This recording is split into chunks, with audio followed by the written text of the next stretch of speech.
Hey guys. Okay, I want to show you guys something real quick before we start today. So yesterday you did a lesson on just the basics of meiosis and how it's different from mitosis. So meiosis is sexual reproduction, and that's because it takes two different sets of chromosomes, one from mom, one from dad, for meiosis to begin. Okay, so that's two different ones. And mitosis is just for growth and repair. Meiosis is to make your sex cells. So in males it makes sperm, and in females it makes egg cells. But there's something that when I was trying to learn this for myself, I always got confused. Like you see pictures like this right here. Hang on a second.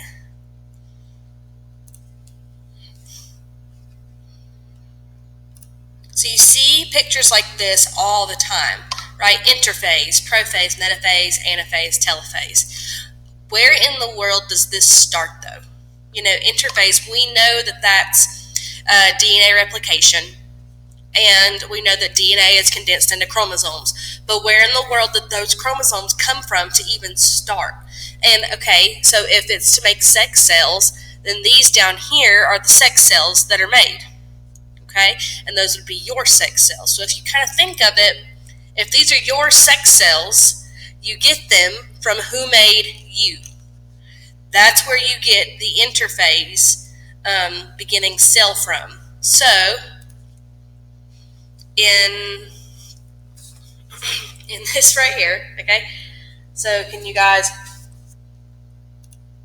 all right, so dad has 23 chromosomes, and mom, sorry, hang on.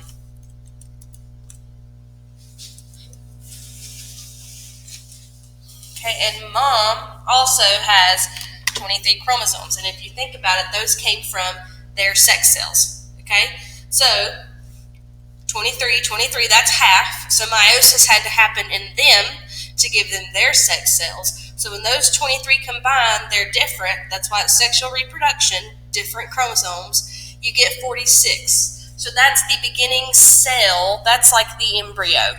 Okay, and then in the embryo, your sex cells start to make. And in females, you make your sex cells before you're even born, and they're done. Those are your egg cells. So in females, egg cells are made and completed before you're even born. Men and males make sperm cells all the time, so meiosis is continually going on in males. But so you got your first initial cell of 46, 23 from mom, 23 from dad. Now meiosis can start in you. And then that's when interphase starts in you, okay? And that's 92 chromosomes. Yesterday I said like 96 and 94. I don't know what was going on. It's definitely 92. Definitely 92. That's interphase. Interphase does DNA replication. That's why they double. Then it breaks up into 46 and 46. All right, 46 and 46 chromosomes. And then meiosis happens, or mitosis happens, the same steps of mitosis, but it's meiosis, happen again. So remember meiosis, it's mitosis twice, but it's only to make sex cells. So then those 46, they break up into 23, 23, 23, 23. Now, if you look at my picture, all those are different colors. And that is to symbolize that those are haploids. And haploids are not genetically identical, right? If all of your sex cells were identical, when you have kids one day, they would all be almost identical, but they're not. And this is why you and your brother and sisters, even your cousins, this is why you don't look alike. It's because of meiosis. So today we're going to talk about how in the world that happens. How do you get genetic variation from meiosis? And it's super cool. There's lots of different ways that it can happen. If you want to save this image to your computer, I actually used to give this out to students, but since I can't really give out anything at the moment, actually I'll put it on Canvas under files for you guys.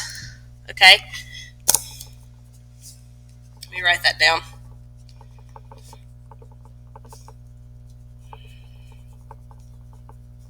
Okay.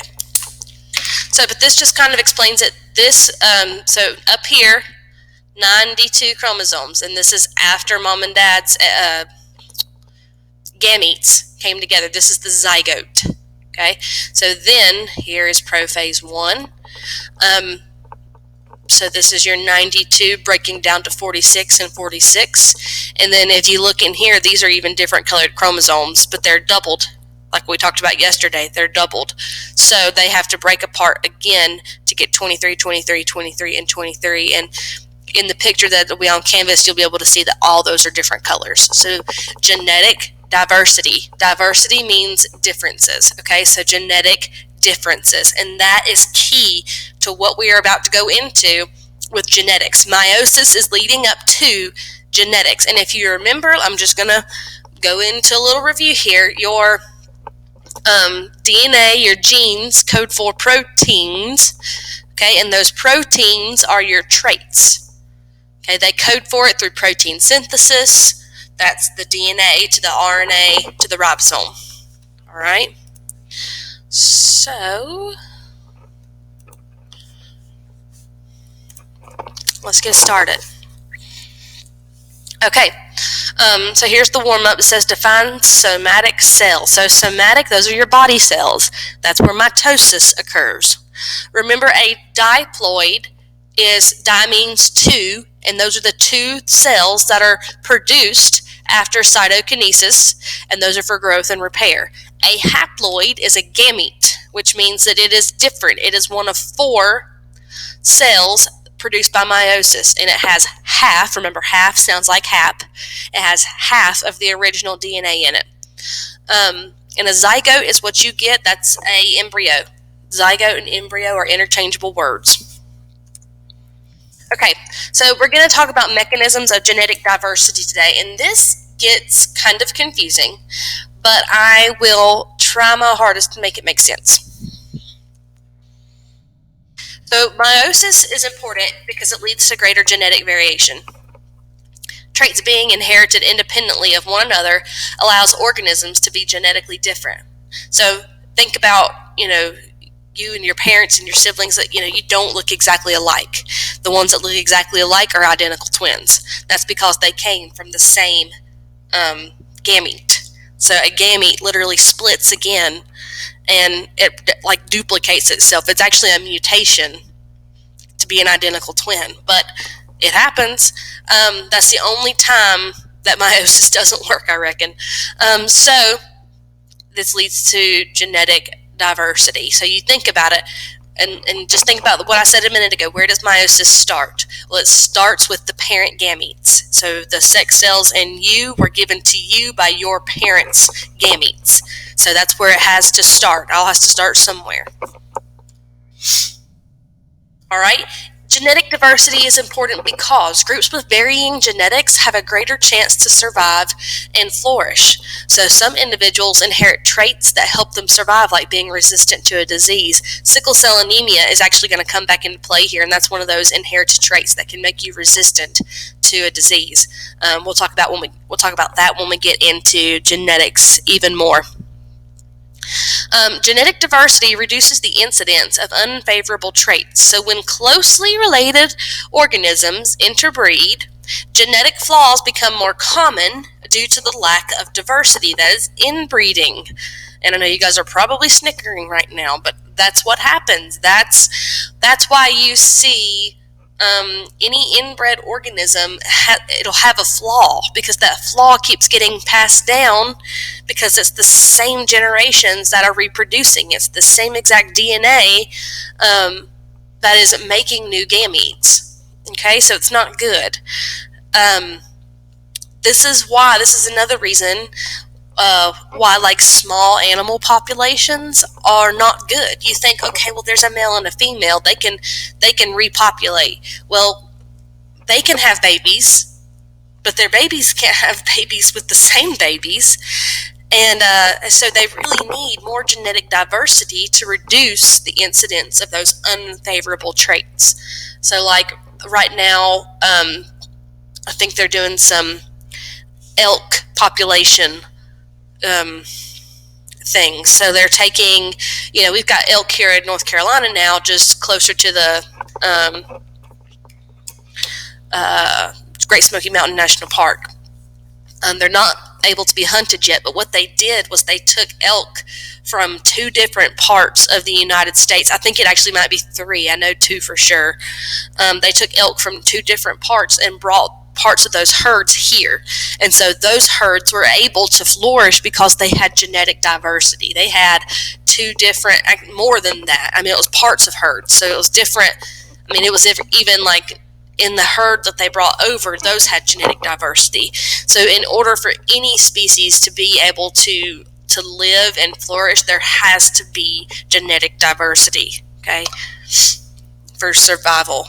And we'll talk about that when we get into evolution, which is like the very last thing that we do.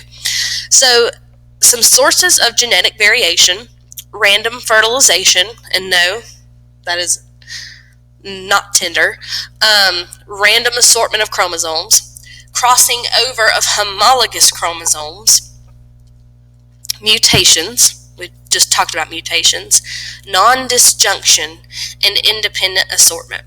Okay, so I know like maybe 2 of those you guys understand. So go back up, random fertilization. That is fertilization of 2 different gametes that have 2 different sets of DNA. Random assortment of chromosomes. You guys know what your chromosomes are, and this happens at the end of meiosis. We're going to look at several things today to hopefully clarify that. Then there's this guy in the middle here, crossing over of homologous chromosomes. Now, crossing over, so I want you guys to hold your pointer fingers out in front of you and cross them over. Okay? Hang on, let me get the camera back on.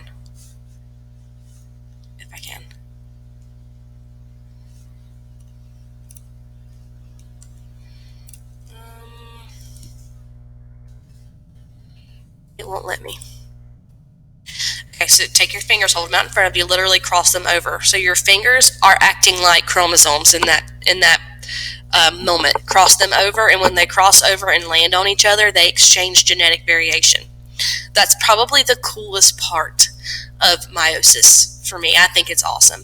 And that is of homologous chromosomes. If you think of the word homo, it means same. So you have 23 pair, and only those homologous pairs can do that. So the number 1 pair from mom and the number 1 pair from dad, they can cross over. But the number 1 pair from dad cannot cross over from the number 2 pair with mom. Does that make sense, y'all? So there's mutations, non-disjunction, and independent assortment.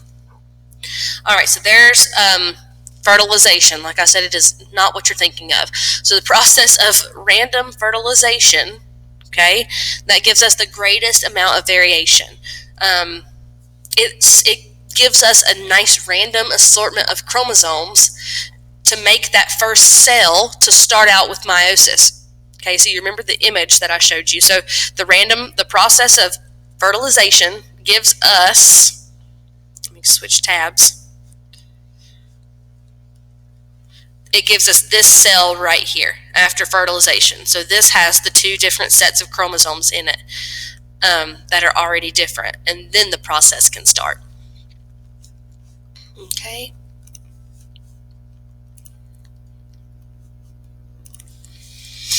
All right, so this is one way that we can get genetic variation. And remember that all this genetic variation and all these sources of genetic variation, not just one is going on, they are all going on at the same time in meiosis. Like, meiosis is incredible. Okay, so independent assortment. So this is happening right after that first cell is made. Independent assortment. Okay, so the cell we just looked at. All right, so here's maternal DNA, here's paternal DNA. It doesn't matter which one of these chromosomes goes with another one of these chromosomes. You know, we could have a yellow, black, and green, and like in this one, or I could have a yellow, brown, and blue, like in this one. Okay, so once those two gametes fuse to make the first main cell of you, okay, to start making your sex cells, the chromosomes, they align themselves independently of one another. Dad's chromosomes don't necessarily stay with dad's chromosomes. They have to mix up. That's what makes you look like a mixture of both of your parents. So this is happening in interphase after duplication. Okay, so it produces 2 to the nth distinct gametes. And if you remember, N is the number of unique chromosomes. So that's, remember I said biology loves Michael Jordan? That's 23.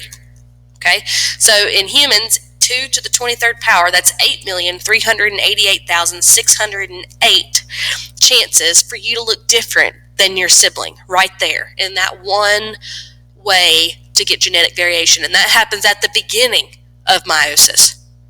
We're not even out of interphase yet, and there's already 8 million different possibilities that you're going to look like, because the chromosomes from your parents, they sort themselves out independent of each other. If you think about the word independent, that means that you don't require anyone else's help. It is just you. You are doing it by yourself.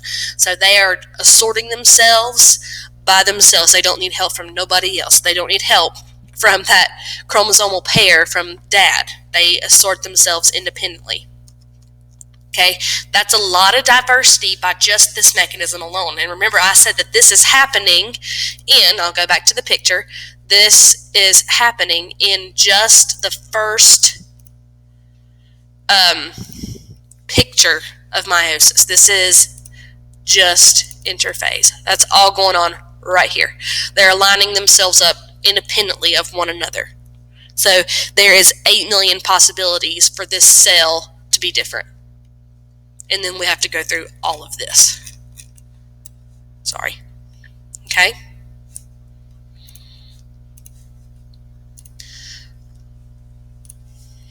All right.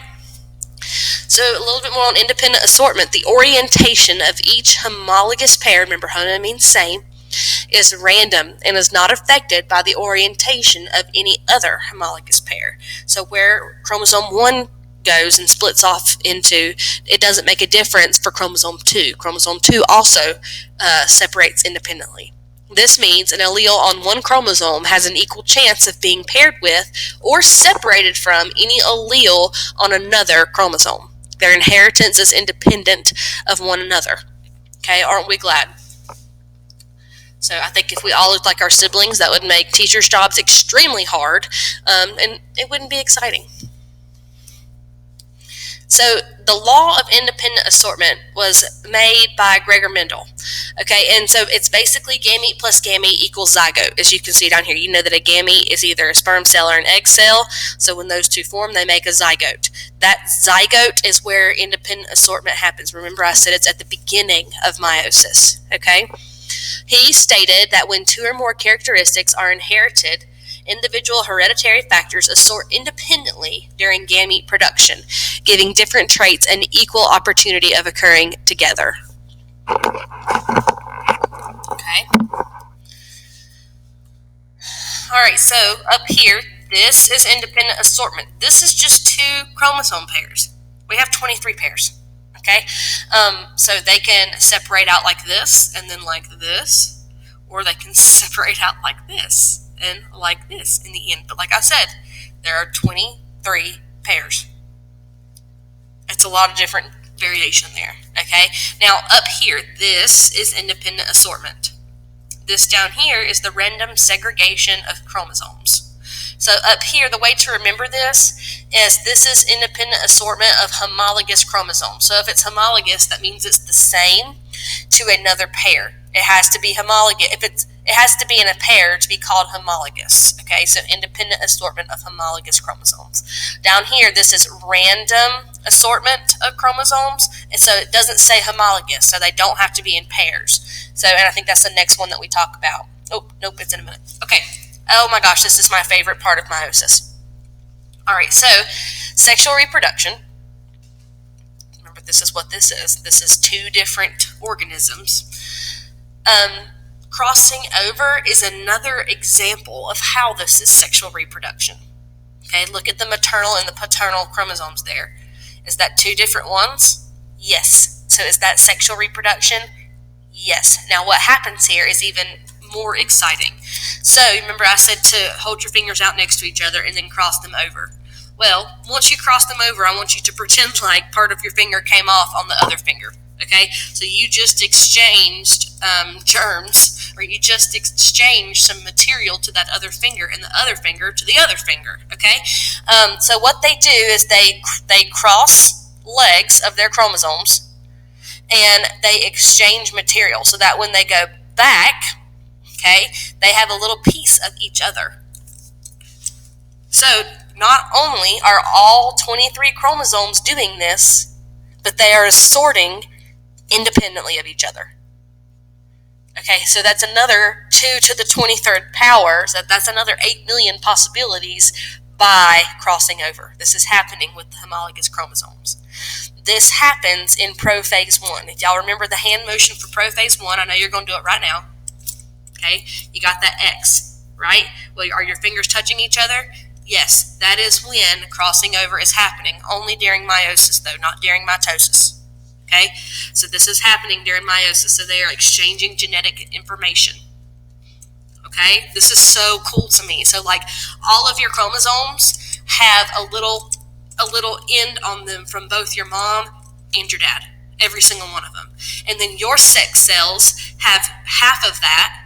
Okay, so your sex cells have half of your mom and dad's information on them.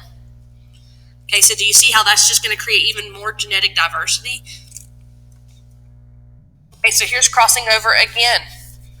And remember, all these little pieces of DNA, or little pieces of like hair-like things, is DNA. And I've got a really cool picture coming up at the end here to show you as well of the chromosomes, of actual chromosomes. All right?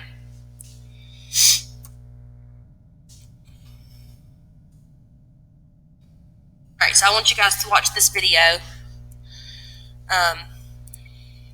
Hopefully this will make sexually reproducing organisms, more sense. 3 processes lead to most genetic variation. Independent orientation of chromosomes in meiosis, crossing over of chromosomes in meiosis, each pair of homologous chromosomes consists of 1 chromosome inherited from the father and 1 from the mother. Here we have color-coded them blue and red. Each pair of chromosomes lines up independently of the other pairs in metaphase 1 of meiosis. Here you see one of the possible arrangements in action. There are 2 different ways that each chromosome pair can line up. That means that in the organism shown here, with the diploid number of 4, independent orientation of chromosomes at metaphase 1 can produce gametes with 4 different combinations of maternal and paternal chromosomes.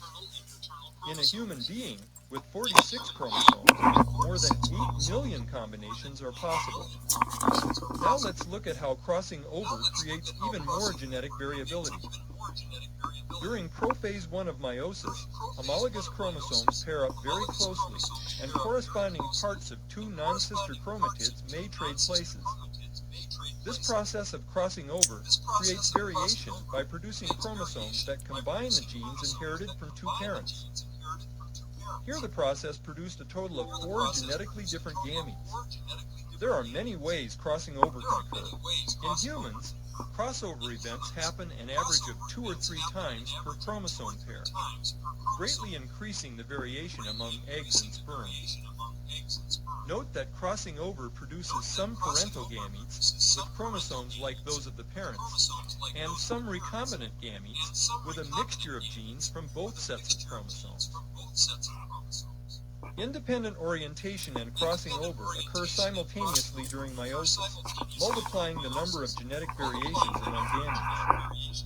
Because each pair of chromosomes lines up independently, and crossovers can occur almost anywhere along each pair of chromosomes, it is possible for a human being to produce an almost infinite variety of gametes.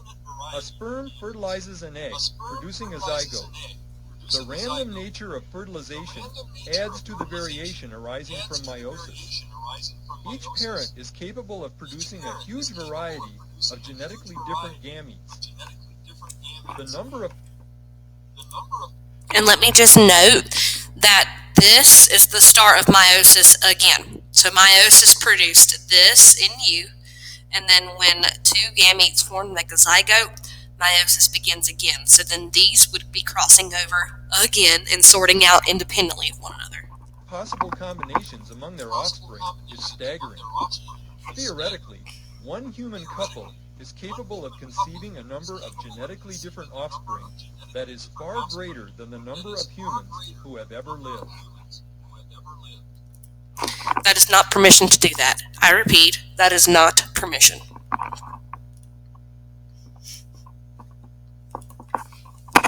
Okay. Hang on one second.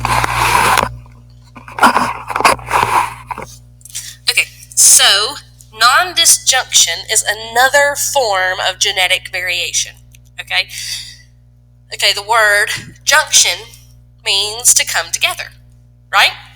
Well, we want our chromosomes to come apart to make 23 and 23 in our sex cells. So disjunction is what we want. So then add the word non in front of it. Okay, so that means that they don't come apart, which means that they stay together. So non-disjunction is just the word junction. Okay, so we want them to come apart. We want them to go from here to, the bottom one where they actually come apart. But in non-disjunction, something happens and they don't separate. Okay, so something pretty bad can happen from this. Here's another way that non-disjunction can happen. Okay. Okay, so should the gamete with the chromosomes, the extra chromosome, be fertilized, the offspring will not be quote-unquote normal, okay? So it would have an extra chromosome. This can happen on I think it's the 18th chromosome and the 21st pair. And if there's an extra chromosome on the 21st pair, that produces a child with Down syndrome, okay? So if y'all ever see a person with Down syndrome, I love the shirts that they wear that says "I'm rocking this extra chromosome." It makes me smile. But that's what happens from non-disjunction. Remember, non-disjunction is the same as just junction, but we want our chromosomes to separate.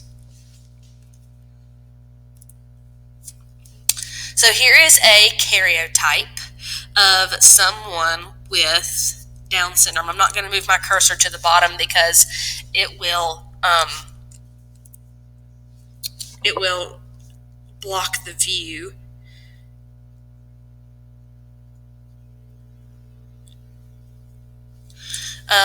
So there's the 21st chromosome down there. So there's an extra one on the 21st. So that's what a karyotype looks like. And this is after duplication.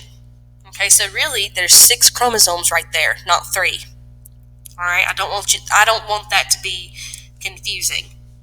And if you think about it, if you look at the 23rd pair there after 22, just go up a little bit. Is it a male or female? I'll give you guys time to answer that. Okay, it is a female. Okay, 2 X's is a female. XY is male, so this is a male's chromosomes. Okay, this picture is awesome. All right, so look right here at these little spirals. This is an actual picture of a chromosome, of these little spirals coming out everywhere. That's literal DNA. I know we've looked at a picture of this before, but that is DNA double helixes right there, coiled up to make those chromosomes. So in the sex cells from your mom, you always get an X.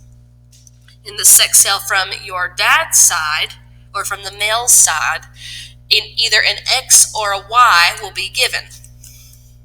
Okay, so the Y chromosome decides if it's a boy. So in the 23, so down here, 23, 23 from your mom, so 23, 23, 23, 23. Same over here with dad, or paternal figure. So 23, 23, 23, 23. Well, if the paternal figure gives an X, okay, if it gives an X, that means that the 23rd pair is going to be XX, which makes the child a female.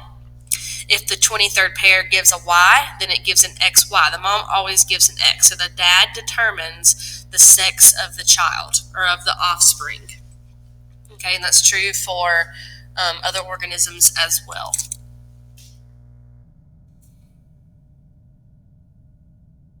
All right, that's it. So listen, today you are going to do Study Island 3D. It's going to be due next Wednesday. That's the last day. And you are also going to be working on, scratch that, excuse me, next Tuesday, because next Tuesday is your test. Okay? Next Tuesday is your test. So Study Island 3D will be due next Tuesday.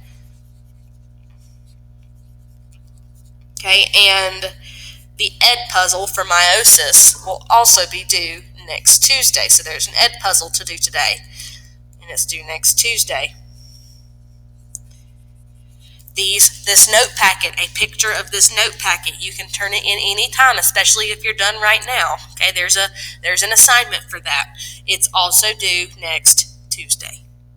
Okay, I changed it. I know yesterday in the announcement I said Wednesday. That's because I thought I was going to have to do an extra lesson in between now and then, but it looks like I'm not going to. So we will have our test next Tuesday. So next Tuesday, the Study Island 3D is due, the meiosis ed puzzle is due, and your note packet is due. And also next Tuesday we will have our test. Okay, so hopefully the plan, y'all, is to leave everything open until Tuesday so that you turn it in before next Tuesday. I repeat, try to turn it in before next Tuesday. And if it's turned in on Wednesday, it's a 0. Okay, I want to be as clear and transparent about that with you guys. Okay. All right. Well, thanks for listening today.